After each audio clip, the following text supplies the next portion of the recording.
En la Hacienda El Tejo, una imponente construcción de muros color crema situada en un paraje remoto de Jalisco, la quietud de la noche fue interrumpida por el estruendo de un convoy de 6 camionetas artilladas que avanzaban con precisión militar, levantando nubes de polvo bajo la luz de la luna. Sus faros iluminaban el terreno circundante, mientras los hombres armados, desplegados con disciplina, rodeaban el perímetro de la finca. Al frente, un grupo de agentes federales, equipados con cascos, chalecos antibalas y rifles de asalto, gritaba órdenes a través de megáfonos, sus voces cortando el aire con una autoridad que buscaba imponerse en la oscuridad. Cada movimiento estaba coreografiado, cada segundo era crucial. A cientos de kilómetros, en el corazón de la Ciudad de México, en una sala de operaciones del Palacio Nacional, el secretario de Seguridad Pública, Omar García Harfuch, permanecía inmóvil frente a una pantalla dividida que proyectaba en tiempo real las imágenes de la operación en curso y el vasto emporio criminal que se extendía bajo el mando de No Hablaba, una figura enigmática que operaba desde las sombras del narcotráfico mexicano. Las cámaras de vigilancia, estratégicamente posicionadas, enfocaban un objetivo dormido, R3, alias El Pelón, identificado como Castro de El Menco, un comandante del grupo élite del cártel Jalisco Nueva Generación, CJNG. Tendido en la habitación principal de la hacienda, su respiración pausada contrastaba con la intensidad de los agentes que, en un silencio tenso, se posicionaban para cerrar el cerco. Este era el segundo intento en 3 semanas para capturarlo. El primero había fracasado estrepitosamente debido a una filtración de información desde la Fiscalía de Jalisco, un error que había puesto en alerta a los mandos federales y los había llevado a tomar medidas drásticas. Esta vez, la operación se ejecutaba en absoluto secretismo, excluyendo por completo a las autoridades locales para evitar cualquier posibilidad de sabotaje. Los mandos federales sabían que no podían permitirse otro fallo. La captura de R3 era una prioridad estratégica, no solo por su posición en el CJNG, sino por lo que representaba en el nuevo panorama del crimen organizado. La decisión de actuar con tal hermetismo no fue tomada a la ligera. Omar García Harfuch, un hombre curtido por años de experiencia en la lucha contra el narcotráfico, entendía las implicaciones de esta operación más allá de lo táctico. Su rostro impasible, iluminado por el resplandor de las pantallas, ocultaba un dilema ético que pesaba sobre sus hombros. R3 no era un capo cualquiera. Era un heredero directo del linaje de Nemesio Oseguera Cervantes, el Mencho, el líder del CJNG, uno de los cárteles más poderosos y violentos del mundo. Pero R3 no se limitaba a perpetuar el legado de violencia de su predecesor. Representaba una nueva generación de narcotraficantes que combinaban el terror puro con una sofisticación empresarial que desconcertaba incluso a las agencias de inteligencia más experimentadas. Era un tecnócrata del crimen, un estratega que entendía el poder de las finanzas, las narrativas culturales y las alianzas estratégicas para consolidar su dominio. Un informe reciente, elaborado por Juan Carlos Valencia González, director de una consultora especializada en seguridad, había arrojado luz sobre las operaciones de R3. Según el documento, transferencias por un total de $1.2 millones, provenientes de cuentas vinculadas a empresas fantasma en Culiacán, habían sido detectadas en los últimos meses. Estos fondos no solo financiaban la logística del CJNG, sino que también apuntalaban rutas de exportación de fentanilo y otras sustancias hacia mercados tan lejanos como Asia y Europa. Más alarmante aún era la evidencia de una alianza táctica entre el CJNG y los Chapitos, la facción del cártel de Sinaloa liderada por los hijos de Joaquín El Chapo Guzmán. Esta colaboración, que incluía el intercambio de rutas marítimas y terrestres, así como sobornos coordinados en aduanas clave como San Juan, Sonoita y Matamoros, representaba una evolución sin precedentes en la dinámica del narcotráfico mexicano. No se trataba solo de una tregua entre cárteles rivales, sino de una confederación criminal que operaba con la eficiencia de una corporación multinacional, con divisiones claras de responsabilidades y una visión estratégica a largo plazo. En el ámbito académico, un acuerdo de colaboración entre la Universidad de Salamanca y la Universidad de Oriente había dado lugar a la creación de centros de investigación en ambas instituciones. Sin embargo, documentos filtrados por el colectivo de hackers conocido como Centinela sugerían que estos centros podrían estar sirviendo como fachadas para operaciones de lavado de dinero. Una presentación de PowerPoint del Centro Nacional de Inteligencia, CNI, titulada Riesgos y Oportunidades, detallaba los posibles vínculos entre estas instituciones y el CJNG, así como la posibilidad de una alianza táctica con Gente Nueva, otra facción del cártel de Sinaloa, para consolidar rutas de exportación hacia el sur de España e Italia. La sofisticación de estas operaciones dejaba claro que el CJNG no solo traficaba drogas, sino que estaba construyendo un imperio financiero global, con ramificaciones que alcanzaban instituciones educativas, empresas legítimas y redes internacionales de comercio. En las calles de México, la figura de R3 comenzaba a trascender el ámbito criminal para convertirse en un fenómeno cultural de proporciones inquietantes. En Tepalcatepec, Michoacán, un bastión del CJNG, los rumores sobre el pelón se multiplicaban como ecos en un cañón.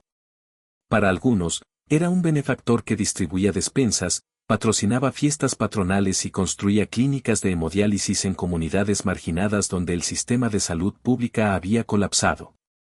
Para otros, era un estratega implacable que usaba la música, las redes sociales y una narrativa cuidadosamente construida para consolidar su poder y ganar la lealtad de las comunidades locales.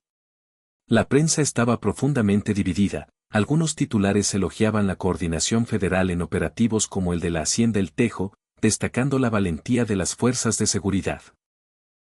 Otros denunciaban un sistema corrupto y politizado que permitía la proliferación de figuras como R3, señalando la complicidad tácita de ciertos sectores del gobierno. En las redes sociales, la narrativa era aún más compleja y polarizada. Videos editados con corridos tumbados, acompañados de música estridente y letras que exaltaban la vida de R3, circulaban masivamente en plataformas como TikTok, Instagram y YouTube. Estos videos lo presentaban como un héroe de acción, un hombre que desafiaba al Estado con astucia y carisma. El grupo musical Luis R. Conríquez, una de las voces más prominentes del género, lanzó un sencillo titulado Esa misma noche, el que burló a la muerte, con referencias directas a El Pelón. La canción, que narraba la historia de un joven con sangre de jefe y mente de contador, se convirtió en un himno en las calles de Jalisco, Michoacán y Sinaloa. El video oficial, con más de 1 millón de vistas en YouTube, mostraba autos de lujo, armas bañadas en oro y reuniones en oficinas con laptops y mapas, una imagen que desdibujaba la línea entre el narco tradicional y el administrador moderno. La letra, cargada de referencias a la lealtad, el poder y la astucia, resonaba en comunidades donde la presencia del Estado era apenas un eco lejano. Las agencias de inteligencia, por su parte, trabajaban sin descanso para descifrar el alcance del poder de R3. Imágenes satelitales detectaban campamentos en los límites entre Zacatecas y Durango, donde se sospechaba que el CJNG estaba entrenando a nuevos reclutas y almacenando armamento. En una operación reciente en Sonora, la Guardia Nacional había incautado una libreta negra en una casa de seguridad abandonada. En sus páginas, entre códigos y anotaciones crípticas, aparecía una lista de regiones bajo el control de lugartenientes identificados con códigos alfanuméricos. Nayarit, Bahía de Banderas, Zacatecas, Nochistlán, Hidalgo, Guerrero, Iguala. Al final de la lista, la firma 03 confirmaba la presencia de R3 como un líder en ascenso, alguien que no solo comandaba operaciones tácticas, sino que estaba reestructurando el CJNG con una visión centralizada. Para los analistas del CNI, esto era la prueba definitiva de que el cártel estaba adoptando un modelo organizativo que imitaba las células de los Chapitos, pero con una disciplina militar y un enfoque financiero que lo hacía aún más peligroso.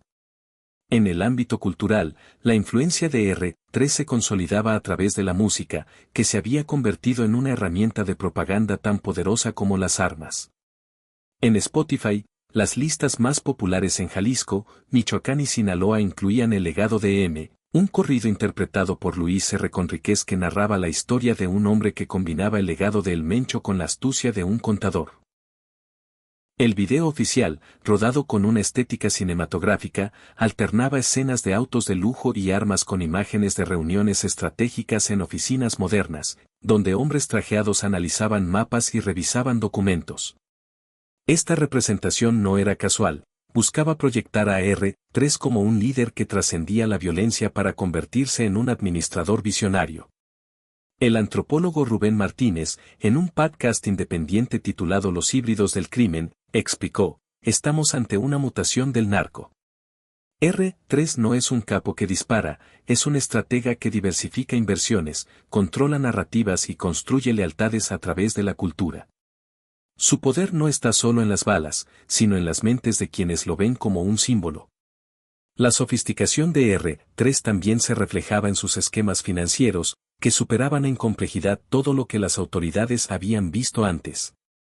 Un informe de la Unidad de Inteligencia Financiera, UIF, fechado 2 semanas antes de la operación en la Hacienda El Tejo, detallaba un sistema de lavado de dinero a través de una red de clínicas de hemodiálisis en zonas rurales de Michoacán y Jalisco.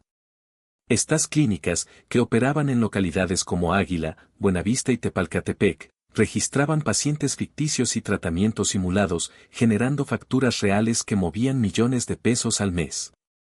Cada sesión de hemodiálisis, según el informe, costaba 8.500 pesos, y las transacciones estaban autorizadas por una firma electrónica distinta a la utilizada por el Mencho, lo que sugería que R3 había implementado un nuevo sistema de control financiero.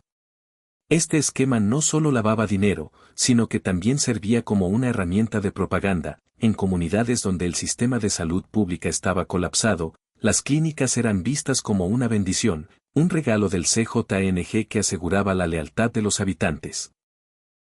En las comunidades controladas por el CJNG, la vida seguía bajo una calma artificial que ocultaba un control férreo. Las fiestas patronales continuaban, con verbenas llenas de música y comida, pero los retenes discretos en las entradas de los pueblos recordaban a todos quién estaba a cargo. Los grafitis con la M del Mencho ahora incluían el código 03, pintados en muros y postes como un recordatorio constante de la nueva jerarquía. En una celda de alta seguridad en el penal de Hermosillo, un sicario capturado meses atrás le dijo a su abogada una frase que pronto se filtró a la prensa: el jefe viejo ya no manda. Ahora manda el joven, pero no viene con balas, viene con escuelas, con visitas, con canciones. Esta declaración, aunque breve, encapsulaba el cambio de paradigma que R3 representaba: un líder que no solo intimidaba, sino que seducía, que no solo destruía, sino que construía. En el frente político, Omar García Harfuch enfrentaba un dilema monumental. En una comparecencia ante la Comisión de Seguridad del Senado, pronunció una frase que resonó entre los presentes: necesitamos una intervención cultural para desmantelar narrativas que glorifican el crimen. Mientras estas figuras sean celebradas, no avanzaremos. Su propuesta, sin embargo, chocaba con un muro de controversia. Algunos legisladores acusaban al gobierno de intentar censurar la libertad de expresión al regular contenidos musicales que hacían apología del delito. La Comisión Nacional de los Derechos Humanos, CNDH, emitió un comunicado ambiguo, expresando preocupación por la normalización de la violencia, pero también por las posibles restricciones a la expresión artística. El debate se estancó en un tira y afloja entre la seguridad pública y los derechos culturales, mientras la figura de R3 ganaba terreno en el imaginario colectivo. En las calles de Tepic, Zamora y Tijuana, el impacto de R3 era palpable. En escuelas secundarias, niños y adolescentes comenzaban a usar camisetas con la frase "Soy del 03", inicialmente confundidas con una marca de ropa urbana, pero pronto identificadas como un código de lealtad al CJNG. Directores escolares reportaban que los estudiantes grababan corridos tumbados en los recreos, imitando las letras que glorificaban a El Pelón. En Culiacán, un grupo de hombres armados entró a un restaurante de mariscos, liderados por un individuo que llevaba una chamarra con el número 03 bordado en la manga. No dispararon, no amenazaron, simplemente pidieron comida y dejaron una propina de 10,000 pesos. Su presencia era un mensaje claro: el CJNG estaba entrando en territorio de los chapitos sin disparar un solo tiro, consolidando una alianza que ya no era un rumor, sino una realidad operativa. Un memo filtrado por el portal Ensalcran describía esta alianza como una gobernanza paralela, un sistema en el que el CJNG y los chapitos compartían rutas de fentanilo hacia Asia y Europa, sobornaban aduanas de manera coordinada y operaban laboratorios en Durango sin interferencias. En el Congreso de Estados Unidos, algunos legisladores comenzaban a hablar de narcoconfederaciones como una amenaza a la seguridad hemisférica, mientras que en México, la Secretaría de Gobernación y la prensa extranjera, como The Guardian y Le Monde, publicaban perfiles de R3, describiéndolo como el nuevo zar del Pacífico o el heredero silencioso que equilibra el crimen en México. Un reportaje de Dash News revelaba que R3 financiaba redes de estudios musicales en Guadalajara y Puerto Vallarta, pagando hasta 300,000 pesos por cada corrido, que incluía letra, video y una campaña de promoción en TikTok. La música es la nueva metralleta, escribió el periodista Javier Cadenas en una serie de artículos titulada Los híbridos del crimen, publicada en una revista independiente.